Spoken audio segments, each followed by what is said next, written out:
여러분 안녕하십니까, 아이구루입니다. 눈의 건강을 위해서 안경을 써야 할지 약을 먹어야 할지 물어보시는 분들이 종종 계십니다. 그거에 대해서 짧게 확실하게 설명드리도록 하겠습니다. 얼마 전에 어떤 아주머니께서 오셨는데 플러스 0이요, 왼쪽은 플러스 100에 마이너스 0.50 이 정도의 도수를 써야 되는 원시 아니었습니다. 안경을 맞추고 꾸준히 쓰셔야 됩니다, 주무실 때만 빼놓고 계속 쓰셔야 됩니다, 이렇게 말하니까 예 알겠습니다 하면서 루테인 약 같은 거 먹으면 어떠냐 물어보시더라고요. 그래서 이렇게 한마디 했죠. 뼈가 부러졌어요. 빨리 깁스를 해야 되잖아요. 그런데 깁스 안 하고 아플 수 있다는 걸 생각하고 그냥 약, 말하자면 달팽이즙 같은 게 뼈 붙이는데 좋다 하지 않습니까? 달팽이즙을 먹으면 괜찮냐 물어보는 거예요. 깁스를 먼저 해야 되겠습니까? 달팽이즙을 먹어야 되겠습니까? 달팽이즙은 차후의 문제죠. 일단은 물리적으로 깁스를 해야 되지 않습니까? 안경은 그런 깁스에 해당하는 거죠. 물리적인 거기 때문에 일단은 안경을 써야 됩니다. 달팽이즙이 좋을 수가 있어요, 뼈에. 어쨌든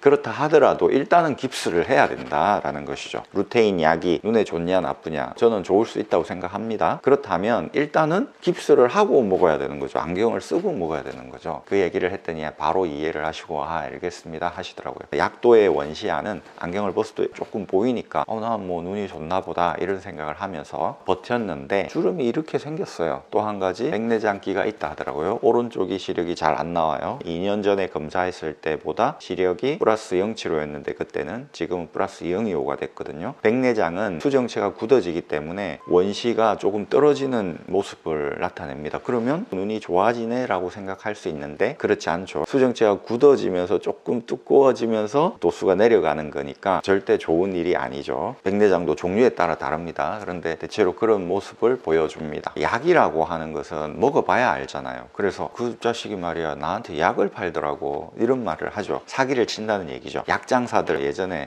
이거 먹으면 만병통치야 막 하면서, 메디치가 이탈리아에 어마어마한 부를 쌓았던 메디치가의 메디치, 그것도 메디신하고 비슷하잖아요. 이 조상들이 원래 약을 팔았다 약장사였다라는 그런 말이 있습니다. 제 사는 곳에 아주 유명한 약국이 있었어요. 약을 아주 잘 지었습니다. 줄 서가지고 그 약국이 돈을 모아가지고 매물로 나온 종합병원을 사버렸어요. 어쨌든 약은 약간 사기를 치기가 쉬운 아이템이다 이겁니다. 그리고 위약 효과라는 게 있잖아요. 실제로 밀가루로 만든 약이라 할지라도 그걸 팔면서 양심의 가책을 크게 느끼지 않아요. 왜냐하면 이게 위약 효과도 있다라고 합리화를 할 수 있기 때문에. 루테인이 무슨 약이니 무슨 약이 막 나오는데 이게 정말 눈에 효과가 있는지 없는지 뭐 그거 모르겠고 일단 팔아야 돼 이렇게 팔 수도 있는 겁니다. 그렇다는 얘기가 아니라 사기를 치기 쉬운 아이템이라는 거죠. 그럼 안경은 뭐냐? 안경은 물리적인 거예요. 광학이기 때문에 도수를 하나를 빼고 넣고에 따라서 보이고 안 보이고가 바로 판가름이 납니다. 사기를 칠 수 없는 아이템이에요. 안경을 일단 써야 된다. 그게 먼저다. 깁스를 먼저 해야 된다. 그게 먼저다. 사람들이 왜 이렇게 약을 좋아할까요? 눈에 좋은 결명자차를 먹으면 좋아요. 쉬운 길이기 때문입니다. 약 그냥 먹는 건 간단하잖아요. 그런데 안경을 이렇게 쓴다든지 깁스를 한다든지 얼마나 불편합니까? 깁스 할 때 아프잖아요. 이렇게 하고 다녀야 되고, 저도 예전에 쇄골이 부러져 가지고 이렇게 하고 다녔었는데 무지하게 간지럽습니다. 피가 안 통하니까. 쉬운 길은 결과가 좋지 않습니다. 왜 우리가 주식 어마어마하게 투자해가 돈 날리고 어른들 다단계에 돈 투자해서 날리고 합니까? 불로소득이 생긴다, 일 안 해도 먹고 살 수 있다, 노후 보장이 된다 라는 꼬임에 넘어가기 때문이죠. 쉬운 길과 어려운 길이 있을 때는 어려운 걸 택해라. 여행 갈까 말까 할 때는 여행 가는 걸 택해라. 말을 할까 말까 할 때는 말을 하지 않는 걸 택해라. 왜 그럴까요? 말을 하지 않는 것 어렵습니다. 그냥 말해버리는 건 쉽죠. 여행 안 가는 거는 쉽죠. 여행 가는 게 어렵죠. 본질은 뭐냐면 쉬운 걸 하지 말고 어려운 걸 해라 이겁니다. 약을 먹을까 안경을 쓸까 할 때는 좀 어려운 안경을 쓰는 걸 택해야 됩니다. 여기까지 말하니까 그 아주머니가 이렇게 말하더라고요. 그럼 평생 써야 됩니까? 평생 써야죠. 사모님 평생 칫솔질 하시고 계시죠? 죽을 때까지 하실 거죠? 그랬더니 그렇다고 하더라고요. 마찬가지입니다. 안경 쓰는 거 칫솔질하고 비슷한 겁니다. 안경에 의존하셔야 됩니다 라고 말씀드렸죠. 이런 인식의 전환이 일어나기까지 최소한 3년, 보통 5년, 길면 7년이 걸리더라고요. 그만큼 인식의 전환이 일어난다는 것은 참 어렵습니다. 안 부러졌는데 깁스를 할 필요는 없겠죠. 부러졌다면, 그러니까 정시가 아니라는 게 판명이 났다면 안경을 반드시 써주셔야 된다는 것입니다. 미련을 버리셔야 됩니다. 내가 안경 안 쓰고 어떻게 버틸 수 있을 것 같아. 절대 그런 건 없습니다. 여러분 감사합니다. 아이구루였습니다. 또 찾아뵙겠습니다.